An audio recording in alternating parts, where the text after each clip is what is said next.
It was the British who would found an empire. They first arrived in 1600, forming a company called the British East India Company, whose beautiful offices still stand in modern-day Calcutta.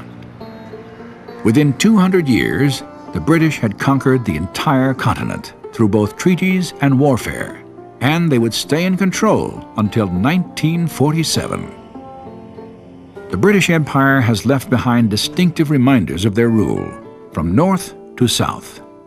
But where the British truly left its emotional mark was in the field of sport.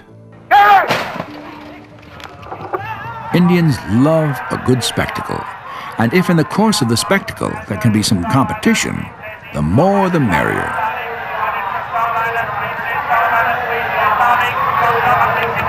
Run on the outside, but screenplay Tariq on the outside, goes ahead and wins this race. With all its pomp and pageantry, horse racing is a favorite sport of the nation.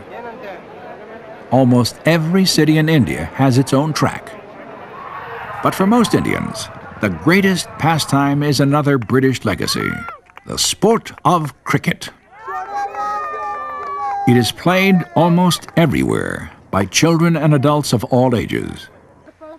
You can see it practiced in parks, in alleys, in vacant lots, on streets, and on beaches. You can even see it being played on the rooftops of buildings in crowded cities. In short, if there is an open space, you will find cricket. Today, the sport is a great source of pride among the Indian people. On days when there is a big match, the entire country comes to a standstill. People gather around TVs and radios, listening to every pitch. When India plays a match against her rival Pakistan, it is something akin to a Cold War. Tensions have run so high that matches between the two countries in recent years have been cancelled for security purposes. If cricket allows the average Indian to feel a part of a united India, then one other, even more popular form of entertainment allows them to escape the feeling that they are in India altogether.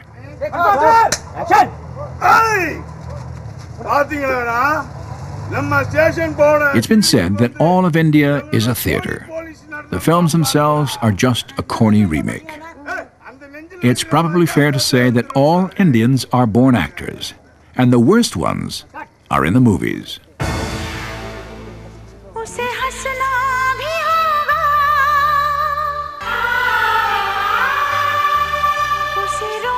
But that doesn't stop the Indians from attending.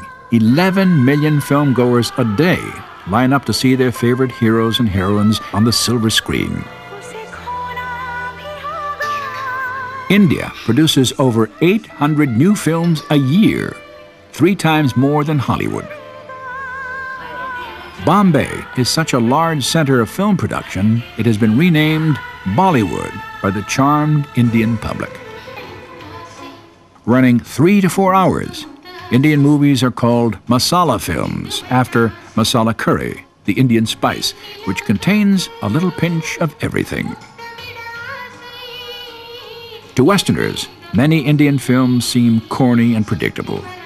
To sit through one sometimes requires the patience of an ox and the bladder of a camel. But to the average Indian, with a whole host of other problems in life, movies are pure escapism. For some residents of Bombay, there is a whole